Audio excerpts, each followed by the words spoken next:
1985 ഒരു കൂട്ടം സ്കൂൾ കുട്ടികൾ ചേർന്ന് പിൻ ബോട്ടിൽ അതുമായി ബന്ധപ്പെട്ട 7 മിനിറ്റ്സ് ഇൻ ഹെവൻ എന്നൊരു ഗെയിം കളിക്കുകയായിരുന്നു. ഗെയിം സിമ്പിളാണ്. ബോട്ടിൽ വട്ടം കൂടിയിരുന്ന് കറക്കും. ബോട്ടിൽ ആരുടെ നേർക്ക് വന്ന് നിൽക്കുന്നോ അയാളും എതിർവശത്തുള്ള പെൺകുട്ടിയും തമ്മിൽ 7 മിനിറ്റ് ഒന്നിച്ച് അവിടുള്ള ഒരു ക്ലോസറ്റിന്റെ ഉള്ളിൽ ചെലവഴിക്കണം. ആ സമയം അവർക്ക് റൊമാൻറ്റിക് ബന്ധത്തിൽ ഏർപ്പെടാം, ഇല്ലെങ്കിൽ സംസാരിക്കാം, എന്ത് വേണമെങ്കിലും ആകാം. വിദേശ നാടുകളിൽ അന്നത്തെ കാലത്ത് പ്രചാരത്തിലുള്ള ഒരു കളിയായിരുന്നു അത്. അവിടെ വെച്ച് നമ്മൾ ചാർലി എന്ന പയ്യനെയും കൂട്ടുകാരൻ സ്റ്റുവാർട്ടിനെയും പരിചയപ്പെടുന്നു. ചാർലിയും സ്റ്റുവാർട്ടും നടക്കുന്ന കാര്യങ്ങളെപ്പറ്റി സംസാരിക്കുകയാണ്. സ്റ്റുവാർട്ടാകട്ടെ അല്പം കുസൃതി നിറഞ്ഞ വികൃതിയായ പയ്യനായിരുന്നു. ക്ലോസറ്റിനകത്ത് വെച്ച് താൻ ചെയ്യാൻ പോകുന്ന കാര്യങ്ങളൊക്കെ സ്റ്റുവാർട്ട് ഇങ്ങനെ ചാർലിയോട് പറയുന്നുണ്ട്.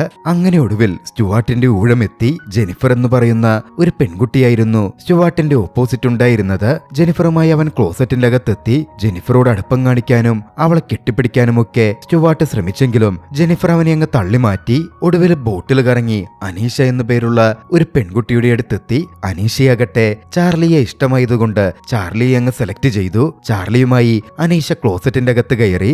അനീഷക്ക് ചാർലിയോട് പ്രണയമുണ്ട്. അതുകൊണ്ട് തന്നെ അവളൊട്ടും മടിച്ചില്ല. അവനെ അങ്ങ് കെട്ടിപ്പിടിക്കാനും ഉമ്മ വെക്കാനുമൊക്കെ ആരംഭിച്ചു. നിഷ്കളങ്കനായ ചാർലിക്കാകട്ടെ അതൊന്നും അത്രയ്ക്ക് പറ്റുന്നുണ്ടായിരുന്നില്ല. ചാർലി അവളെ അങ്ങ് തള്ളിമാറ്റി. അനീഷയ്ക്ക് തീരെ ഇഷ്ടപ്പെട്ടില്ല. അനീഷ ചാർലിയോട് ദേഷ്യപ്പെട്ടു. പോരാത്തതിന് അവനെ അങ്ങ് ശപിക്കുകയും ചെയ്തു. ഒരിക്കലും നിനക്ക് പ്രണയത്തിൽ ഭാഗ്യമുണ്ടാവില്ല. ഏതെങ്കിലും ഒരു പെണ്ണുമായി നീ ഡേറ്റ് ചെയ്ത് ഒരുമിച്ച സമയം ചെലവഴിച്ചാൽ അവൾ അടുത്തയാളെ മീറ്റ് ചെയ്തു കഴിഞ്ഞാൽ അയാളെ അവൾ വിവാഹം കഴിക്കും. പോകുന്നതിനു മുമ്പ് അവന്റെ തലയിൽ നിന്നും കുറച്ച് മുടി കൂടി പറിച്ചിട്ടായിരുന്നു അവൾ പോയത്. വർഷങ്ങൾ പിന്നിട്ടു. ചാർലിയും സ്റ്റുവാർട്ടും മുതിർന്ന വ്യക്തികളായി മാറി. ചാർലി ഇപ്പോൾ ഒരു ഡെന്റിസ്റ്റ് ആണ്. സ്റ്റുവാർട്ടാകട്ടെ പ്ലാസ്റ്റിക് സർജനും. അടുത്തടുത്തായി ഇരുവരും ക്ലിനിക്കുകൾ നടത്തുന്നുണ്ട്. അന്നൊരിക്കലൊരു സംഭവം നടന്നു. ചാർലി തന്റെ ഗേൾഫ്രണ്ടായ കരോളുമായി ഇന്റിമേറ്റ് ആവുകയായിരുന്നു. അവൾ അവനെ പ്രപ്പോസ് ചെയ്തു. പക്ഷേ തിരികെ പ്രണയിക്കുന്നു എന്ന് പറയാൻ അവന് സാധിക്കുന്നേയില്ല. ആ ഒറ്റക്കാര്യം കൊണ്ട് അവൾ അവനുമായി ബ്രേക്കപ്പ് ചെയ്തു പോയി. അതിന് പിന്നാലെ അടുത്തൊരു ദിവസം ചാർലിയുടെ ഒരു മുൻ ഗേൾഫ്രണ്ടിന്റെ വിവാഹമുണ്ടായിരുന്നു. ചാർലി അവിടെ എത്തി. സംസാരിക്കുമ്പോ എക്സ് ഗേൾഫ്രണ്ടായിരുന്ന ആ ലേഡി അപ്പോഴത്തെ വധു പറഞ്ഞു, ചാർലി എന്റെ ലക്കി ചാമായിരുന്നു. താനിപ്പോൾ വിവാഹം കഴിക്കുന്ന ഇദ്ദേഹത്തെ കണ്ടുകിട്ടിയത് ചാർലിയെ ഡേറ്റ് ചെയ്ത് ബ്രേക്കപ്പ് ആയതിനു ശേഷമാണ്. ചാർലിക്കാകെ ഒരു ഞെട്ടലുണ്ടായിരുന്നു. അവന്റെ ജീവിതത്തിൽ ഇത് നടക്കുന്നത് ഇപ്പോൾ ആദ്യമായിട്ടൊന്നുമല്ല.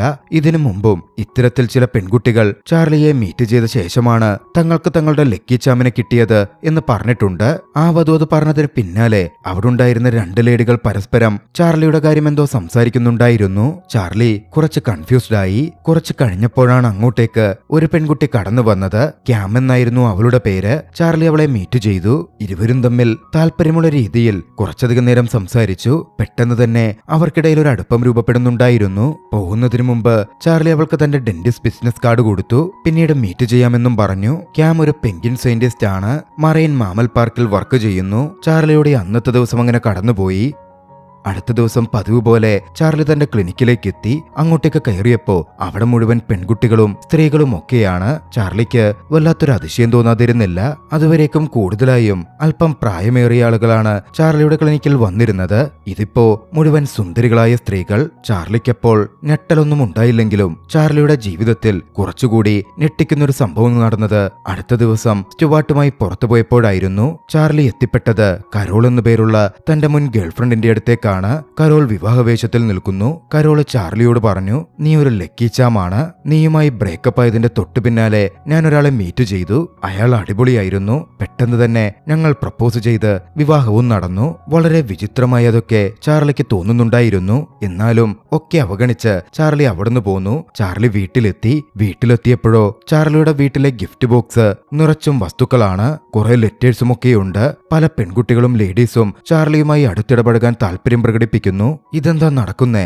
എല്ലാവർക്കും എന്താ തന്നോട് അടുപ്പം സ്ഥാപിക്കാൻ ഇത്ര താല്പര്യം എന്നൊക്കെ ചാർലി കുറച്ചധികം കൺഫ്യൂസ്ഡ് ആയിട്ട് നിന്നു. കഥ അവിടെ നിന്നും ക്യാമിലേക്ക് തിരിയുകയാണ്. മാമൽ പാർക്കിൽ പെൻഗ്വിൻ ഏരിയയിൽ ക്യാം ജോലി നോക്കിക്കൊണ്ടിരിക്കുകയാണ്. കൂട്ടത്തിൽ അവളുടെ സഹോദരൻ ലോണുമുണ്ട്. പെൻഗ്വിനുകൾക്ക് ഭക്ഷണം കൊടുത്തുകൊണ്ടിരിക്കെ ക്യാമിനൊരു അപകടം പറ്റി. ക്യാം കാൽ തെറ്റി താഴേക്ക് വീണു. വീഴ്ചയിൽ പല്ലിടിച്ച് പല്ലിനെന്തോ സംഭവിക്കുകയും ചെയ്തു. മറുവശത്ത് ചാർലിയാകട്ടെ അന്ന് ഒരു ഡേറ്റിനായി പുറപ്പെടുകയായിരുന്നു. പക്ഷേ കാറിലേക്ക് കയറിയതും ആ ലേഡി ചാർലിക്ക് മേൽ ചാടി വീണ് അവനുമായി ഫിസിക്കലി ഇന്റിമേറ്റ് ആവാൻ ശ്രമിച്ചു. എന്താ നീ ചെയ്യുന്നേ? എന്തെങ്ങനെ ബിഹേവ് ചെയ്യുന്നേ എന്ന മട്ടിൽ ചാർലി ചോദിച്ചപ്പോ ആ ലേഡി പറഞ്ഞു, ഞാനൊരു ഞാനൊരു റൂമർ കേട്ടു. നിങ്ങളും ഒന്നിച്ച് ഡേറ്റിന് പോയാൽ, ഒരു രാത്രി ഒന്നിച്ച് ചിലവഴിച്ചാൽ, ഇന്റിമേറ്റ് ആയാൽ വളരെ പെട്ടെന്ന് അവരുടെയൊക്കെ വിവാഹം നടക്കും. അവർക്ക് അവർ ആഗ്രഹിച്ച പോലെ നല്ലൊരു പയ്യനെ കിട്ടുമെന്നൊക്കെ. അപ്പോഴാണ് ചാർലിക്ക് എന്തുകൊണ്ടാണ് ലേഡീസ് ഇങ്ങനെ തന്റെ അടുക്കലേക്ക് ഒഴുകിയെത്തുന്നത് എന്ന കാര്യം മനസ്സിലായത്. ഇതിന്റെയൊക്കെ തുടക്കമോ ചാർലിയുടെ മുൻ ഗേൾഫ്രണ്ട് വിവാഹ ചടങ്ങിൽ വെച്ച് നടത്തിയ പ്രസംഗവുമായിരുന്നു. കാര്യം ലൈഫിൽ അങ്ങനെയൊക്കെ നടക്കുന്നുണ്ട്. പക്ഷെ അത് വിശ്വസിക്കാൻ ചാർലിക്ക് അങ്ങ് പറ്റുന്നുണ്ടായിരുന്നില്ല. കൃത്യം ആ സമയത്താണ് ക്യാം ചാർലിയെ വിളിക്കുന്നത്. തന്റെ പല്ലിൽ പരിക്കേറ്റ വിവരം ക്യാം ചാർലിയോട് പറഞ്ഞു. ക്യാമിനോട് താല്പര്യമുണ്ടായിരുന്ന ചാർലി അവളോട് വേഗം ക്ലിനിക്കിലേക്ക് വരാൻ ആവശ്യപ്പെടുകയാണ്. പിന്നാലെ കൂടിയുണ്ടായിരുന്ന ആ ലേഡിയെ വിട്ട് ചാർലി നേരെ ക്ലിനിക്കിലേക്ക് പോയി. ക്ലിനിക്കിലെത്തി ക്യാമിന്റെ പല്ല് ചാർലി പരിശോധിച്ചു. പക്ഷെ അതിൽ ചെറിയൊരു ക്രാക്ക് മാത്രമേ ഉണ്ടായിരുന്നുള്ളൂ. അതത്രയധികം പേടിക്കാനൊന്നുമില്ല എന്ന് ചാർലി ക്യാമിനോട് പറഞ്ഞു. പക്ഷേ ക്യാം എഴുന്നേറ്റ് തിരിയാൻ തുടങ്ങിയതും അവൾക്കൊരബദ്ധം പറ്റി. അവിടുണ്ടായിരുന്ന വസ്തു അവൾ തട്ടിത്തെറിപ്പിച്ചു. ചാർലിയുടെ പുറത്ത് അത് പതിച്ച് ചെറിയൊരു മുറിവ് പോലും രൂപപ്പെട്ടു. ക്യാം ചാർലിയോട് ക്ഷമ ചോദിച്ചു. ചാർലി അതൊന്നും കുഴപ്പമില്ലെന്ന് പറഞ്ഞു. പിന്നാലെ ട്രീറ്റ്മെന്റിന് പേ ചെയ്യാൻ ക്യാം ഒരുങ്ങിയതും ചാർലി അത് വേണ്ടെന്ന് പറഞ്ഞു. പിന്നാലെ അവൾ ഒരു ഡേറ്റിന് ക്ഷണിച്ചു. പക്ഷേ ക്യാം അതിന് പ്രിപ്പയർഡ് ആയിരുന്നില്ല. തൽക്കാലം അതിന് സാധിക്കില്ലെന്നായിരുന്നു അവൾ പറഞ്ഞത്. ചാർലിക്ക് അവളെ ഇഷ്ടമാണെന്ന കാര്യം വ്യക്തമാണ്. ചാർലിയോട് ബൈ പറഞ്ഞ് അവൾ അവിടെ നിന്നിറങ്ങി. ചാർലിയും ക്ലിനിക്കൊക്കെ അടിച്ച് പുറത്തേക്ക് പോവാൻ പോകുമ്പോ ക്യാം അതാ തിരികെ വരുന്നു. എന്താ കാര്യമെന്ന് ചോദിച്ചപ്പോ അവൾ പറഞ്ഞു അവളുടെ കാർ സ്റ്റാർട്ടാവുന്നില്ല, എന്തോ പ്രശ്നമുണ്ട്. ചാർലി വന്ന് കാറ് നോക്കി. ബാറ്ററി ഡൗൺ ആയി പോയതാകും. ബാറ്ററി ചാർജ് ചെയ്യാനും കുത്തി സ്റ്റാർട്ട് ചെയ്യാനുമൊക്കെ ചാർലി ശ്രമിച്ചുകൊണ്ടിരിക്കെ പെട്ടെന്നായിരുന്നു ഇത് സംഭവിച്ചത്. അബദ്ധത്തിൽ ചാർലിക്ക് ഷോക്കേറ്റു. ചാർലി തെറിച്ചു വീണു. ക്യാം ഓടിവന്ന് അവനെ പിടിച്ചെഴുന്നേൽപ്പിക്കുകയൊക്കെ ചെയ്തു. എന്തായാലും ക്യാമിന്റെ കാർ സ്റ്റാർട്ടായി. അപ്പോഴാണ് അടുത്ത പ്രശ്നം പറ്റിയത്. കാർ സ്റ്റാർട്ടായി കഴിഞ്ഞപ്പോ എല്ലാം ഊരിമാറ്റിക്കഴിഞ്ഞ് ഡോറൊക്കെ ക്യാം അടച്ചിരുന്നു. ഓട്ടോമാറ്റിക്കലി അവളുടെ കാർ അങ്ങ് ലോക്കായി പോയി. താക്കോലാണെങ്കിൽ കാറിന്റെ അകത്തുമാണ്. എന്തു ചെയ്യുമെന്നറിയാത്ത അവസ്ഥ. മറ്റു വഴികളൊന്നുമില്ലാതെ സ്പെയർ കീ എടുക്കുവാൻ വേണ്ടി ചാർലി തന്നെ ക്യാമിനെ അവളുടെ വീട്ടിലേക്ക് കൂട്ടിക്കൊണ്ടുപോയി. പോകുന്ന വഴിക്ക് ഇരുവരും കുറെ സംസാരിക്കുന്നൊക്കെയുണ്ട്. ഒടുവിൽ യാത്ര ചെയ്ത് അവർ ക്യാമിന്റെ വീട്ടിലെത്തി. അപ്പോഴാണ് ക്യാമക്കാരും ആലോചിക്കുന്നത്. കാര്യമൊക്കെ ശരി തന്നെ, വീടെത്തി. പക്ഷേ വീടിന്റെ താക്കോലുള്ളത് പൂട്ടിക്കിടക്കുന്ന ആ കാറിന്റെ ഉള്ളിലാണ്. എന്തായാലും മറ്റു വഴികളില്ലല്ലോ. ക്യാമിന് തല പെരുക്കുന്നുണ്ടായിരുന്നു. ഒടുവിൽ ഫ്രണ്ട് ഡോറിന്റെ ചില്ല് തകർത്ത് ഒരു തരത്തിൽ ക്യാം അകത്ത് കടന്നു. പിന്നാലെ താക്കോലെടുത്തു കൊണ്ടുവന്ന് ചാർലിക്കൊപ്പം തിരികെ കാർ പാർക്കിങ്ങിലേക്ക് എത്തി. ശേഷം കാറുമായി അവിടെ നിന്നും മടങ്ങി. ചാർലിയുടെ മുഖം ചിന്തകളിൽ കുടുങ്ങിയിരുന്നു. ക്യാമിനെ അവനത്രയ്ക്ക് ഇഷ്ടപ്പെട്ടിരിക്കുന്നു. എന്തായാലും അതെല്ലാം കഴിഞ്ഞ ശേഷം ചാർലി തിരികെ വീട്ടിലെത്തി. വീടിനകത്തേക്ക് കടന്നപ്പോ വീടിനകത്തതാ തന്റെ റിസപ്ഷനിസ്റ്റ് തന്നെയും കാത്തിരിക്കുന്നു. റീബ എന്നായിരുന്നു അവരുടെ പേര്. അല്പം തടിച്ച പ്രകൃതമുള്ള കുറച്ച് പ്രായമുള്ള ഒരു സ്ത്രീയാണ്. ചാർലിയെ പറ്റിയുള്ള റൂമർ കേട്ട് ചാർലിയുമായി ഒരു രാത്രി ചിലവഴിക്കാൻ എത്തിയതായിരുന്നു അവർ. വർഷങ്ങളായി ഒരു വിവാഹം കഴിക്കാനും പറ്റിയൊരാളെ കണ്ടെത്താനും റീബ കുറെ ശ്രമിച്ചു. പക്ഷേ സ്ട്രഗിൾസ് മാത്രമാണ് അവശേഷിച്ചത്. അവൾക്ക് പറ്റിയ വരനെ എവിടെ നിന്നും കണ്ടുകിട്ടിയില്ല. ആരും അവളെ പ്രപ്പോസ് ചെയ്തില്ല. ഇപ്പോൾ കേൾക്കുന്ന റൂമർ പ്രകാരം ചാർലിയുമായി ഒരു രാത്രി ചിലവഴിച്ചാൽ അവളുടെ വിവാഹം പെട്ടെന്ന് നടക്കും. റീബ കാര്യങ്ങളൊക്കെ ചാർലിയോട് പറഞ്ഞു. തന്നെപ്പറ്റി അത്തരമൊരു റൂമർ പ്രചരിക്കുന്നുണ്ട് എന്നതുവരെ ചാർലിക്ക് അതിശയമായിരുന്നു. പക്ഷേ റീബയുമായി ഇന്റിമേറ്റ് ആവാൻ ചാർലിക്ക് അത്ര താല്പര്യമുണ്ടായിരുന്നില്ല. പക്ഷെ അവൾ തന്റെ സ്ട്രഗിൾസും വിവാഹം നടക്കാനുള്ള ആഗ്രഹവും ഒക്കെ വിശദീകരിച്ചപ്പോ മനസ്സില്ലാ മനസ്സോടെ ചാർലി സമ്മതിച്ചു. അന്നവർ ഇന്റിമേറ്റ് ആയി. ആ രാത്രി ഒന്നിച്ച് ചിലവഴിച്ചു. അടുത്ത ദിവസം ചാർലി സ്റ്റുവാർട്ടിനെ കണ്ടപ്പോ നടക്കുന്ന ഈ കാര്യങ്ങൾ അവനോട് വിശദമായി പറഞ്ഞു. കുസൃതി നിറഞ്ഞ എല്ലാം കൗതുകമായിട്ടെടുക്കുന്ന സ്റ്റുവാർട്ട് ചാർലിക്കടുക്കൽ ഇതൊരു നല്ല ഗിഫ്റ്റ് അല്ലടോ, അങ്ങടെ ആർമാദിക്ക് കുറ്റബോധമൊക്കെ മാറ്റിവെച്ച് എത്രയെത്ര പെണ്ണുങ്ങളെയാ നിനക്ക് കിട്ടുന്നത്, അതങ്ങ് എൻജോയ് ചെയ്യാൻ നോക്ക് എന്ന മട്ടിലൊക്കെ പറഞ്ഞു. പിന്നെ അവനൊന്ന് ഉപദേശിക്കുകയും ചെയ്തു. നീ ചെയ്യുന്നത് തെറ്റൊന്നുമല്ലല്ലോ. നല്ല നല്ല ലേഡികൾക്ക് അവരുടെ സോൾമേറ്റിനെ കണ്ടെത്താൻ നീ ഒരു വഴിയൊരുക്കുന്നു എന്നല്ലേ ഉള്ളൂ. നീ അതങ്ങ് അടിപൊളിയായിട്ട് ചെയ്യാൻ നോക്ക്. ചാർലി ആദ്യം അതിൽ കൺവിൻസ്ഡ് ആയില്ലെങ്കിലും പിന്നീട് സ്റ്റുവാർട്ട് പറഞ്ഞ പോലെ ചിന്തിക്കാൻ ആരംഭിച്ചു. ചാർലിയുമായി ക്ലിനിക്കിലെത്തിയ പല പെൺകുട്ടികളും ശാരീരിക ബന്ധത്തിലേർപ്പെട്ടു. അതിശയകരമെന്ന് പറയട്ടെ, അവരൊക്കെ പിന്നാലെ എൻഗേജ്ഡ് ആവുകയും മാരീഡ് ആവുകയും ഒക്കെ ചെയ്യുന്നുണ്ടായിരുന്നു. എന്തോ ഒന്ന് ശരിയല്ല. ചാർലിക്കും തോന്നി. ചാർലിയുടെ ചുറ്റിലുള്ള എല്ലാവരും വലിയ സന്തോഷത്തിലാണ്. പക്ഷെ വല്ലാത്തൊരു ശൂന്യത ചാർലിക്ക് മാത്രം അനുഭവപ്പെടുന്നു. ആ ജീവിതം ഒരു രസവുമില്ലാത്തതുപോലെ. ഒരു ദിവസം അങ്ങനെ TV കണ്ടുകൊണ്ടിരിക്കെ ചാർലി പെട്ടെന്ന് ക്യാമിനെ ഓർത്തു. TVയിൽ പെങ്ക്വിന്റെ വീഡിയോ ആയിരുന്നു പോയിക്കൊണ്ടിരുന്നത്. അടുത്ത ദിവസം തന്നെ ചാർലി ക്യാമിനെ കാണാൻ വേണ്ടി ആ പാർക്കിലേക്ക് ചെന്നു. അവളെ കണ്ട് അവളെ ഒരു ഡേറ്റിനായി പുറത്തേക്ക് ക്ഷണിച്ചു. ആദ്യം അവൾ പറ്റില്ലെന്ന് പറഞ്ഞെങ്കിലും പതിയെ ഒരു ചിരിയോടെ അവൾ ഓക്കെ പറയുകയായിരുന്നു ചെയ്തത്. അന്ന് രാത്രിയിൽ അവരിരുവരും ഒന്നിച്ച് ഒരു ഡേറ്റിനായി പോയി. ഒരുപാട് സമയം സന്തോഷത്തോടെ അവർ ചെലവഴിച്ചു. ചിരിനിമിഷങ്ങളും തമാശകളും ഒക്കെ അവർക്കിടയിലുണ്ടായി. ഇരുവരിലും പ്രണയത്തിന്റെ വിത്തുകൾ പാകപ്പെട്ടിരുന്നു. ഒടുവിൽ ഇരുവരും അവരുടെ ഇടത്തേക്കെത്തി. കാര്യങ്ങൾ റൊമാൻറ്റിക് മൊമെന്റിലേക്ക് കടന്നു. ഇന്റിമേറ്റ് ആവാൻ അവർ ആരംഭിക്കാൻ തുടങ്ങുന്ന ആ ഘട്ടത്തിലായിരുന്നു ചാർലിക്ക് സ്റ്റുവാർട്ടിന്റെ കോൾ വരുന്നത്. സ്റ്റുവാർട്ട് ആ ബോംബ് പൊട്ടിച്ചു. ചാർലി ഇതിനു മുമ്പ് ഒന്നിച്ചു കിടന്നിട്ടുള്ള ഡേറ്റ് ചെയ്തിട്ടുള്ള എല്ലാ പെൺകുട്ടികളുടെയും വിവാഹം അതിന് തൊട്ടു പിന്നാലെ നടന്നിരിക്കുന്നു. ചാർലിയുടെ ഉള്ളിൽ ഒരു അണുബോംബ് തന്നെ പൊട്ടി. അവനിപ്പോ ക്യാമിനൊപ്പം ആ രാത്രി ചെലവഴിച്ചാൽ അവളും ചിലപ്പോ അടുത്ത ദിവസം തന്നെ അവളുടെ സോൾമേറ്റിനെ കണ്ടെത്തും. പിന്നാലെ വിവാഹവും നടക്കും. അവനത് സഹിക്കാൻ പറ്റില്ലായിരുന്നു. ക്യാമിനെ അവൻ ആത്മാർത്ഥമായാണ് പ്രണയിക്കുന്നത്. ക്യാമിന്റെ അപ്പാർട്ട്മെന്റിൽ നിന്ന് നേരെ അവളോടൊന്നും പറയാതെ പുറത്തു കടന്ന അവൻ നേരെ സ്റ്റുവാർട്ടിന്റെ അടുത്തെത്തി. എന്തായി നടക്കുന്നത്? ചാർലി ഞെട്ടലിലാണ്. സ്റ്റുവാർട്ടിനും അങ്ങ് വിശ്വസിക്കാൻ പറ്റുന്നില്ല. എന്തായാലും ഇത് ശരിയാണോ എന്ന് പരീക്ഷിക്കുവാനും ശരിയാണെങ്കിൽ തന്നെ ഈ ശാപം ബ്രേക്ക് ചെയ്യാനും അവർ തീരുമാനിച്ചു. അതിനായി അവർ കണ്ടെത്തിയത് ഒരു വഴിയായിരുന്നു. സമൂഹത്തിന്റെ കണ്ണിൽ വിരൂപയായിട്ടുള്ള ആരുമധികം ഡേറ്റ് ചെയ്യില്ലാത്ത ഒരു ലേഡിയെ കണ്ടെത്തുക. അവളുമായിട്ട് ചാർലി ഒരു രാത്രി ചിലവഴിക്കുക. അതിന് പുറകെ സ്റ്റുവാർട്ട് ചെന്ന് അവളെ ഡേറ്റിന് ക്ഷണിക്കുക. ശേഷം അവളെ അങ്ങ് ഒഴിവാക്കുക. അപ്പൊ ഈ ശാപത്തിന്റെ പിന്തുടർന്നു വരുന്ന ശ്രേണി അങ്ങ് മുറിയുമല്ലോ. എന്തായാലും ചാർലിയും സ്റ്റുവാർട്ടും അതിനുള്ള ശ്രമം ആരംഭിച്ചു. വളരെയധികം ഓവർ വെയിറ്റ് ആയിട്ടുള്ള ഒരു ലേഡിയെ തന്നെ അവർ അതിനായി കണ്ടെത്തി. ഈ ഒരു സമയത്ത് ചാർലി ക്യാമിനെ കാണാതിരുന്നു. കോളിലൂടെ മാത്രം തങ്ങളുടെ ബന്ധം മുമ്പോട്ടേക്ക് കൊണ്ടുപോയി. തനിക്ക് സുഖമില്ല എന്നായിരുന്നു ചാർലി പറഞ്ഞത്. ചാർലി അങ്ങനെ ആ ലേഡിയുമായി ഒരു ദിവസം ചിലവഴിച്ചു. പിന്നാലെ സ്റ്റുവാർട്ടും ചാർലിയും ആ ലേഡിയെ മീറ്റ് ചെയ്യാൻ പോയി. സ്റ്റുവാർട്ട് ആ ലേഡിയെ കാണുന്നു.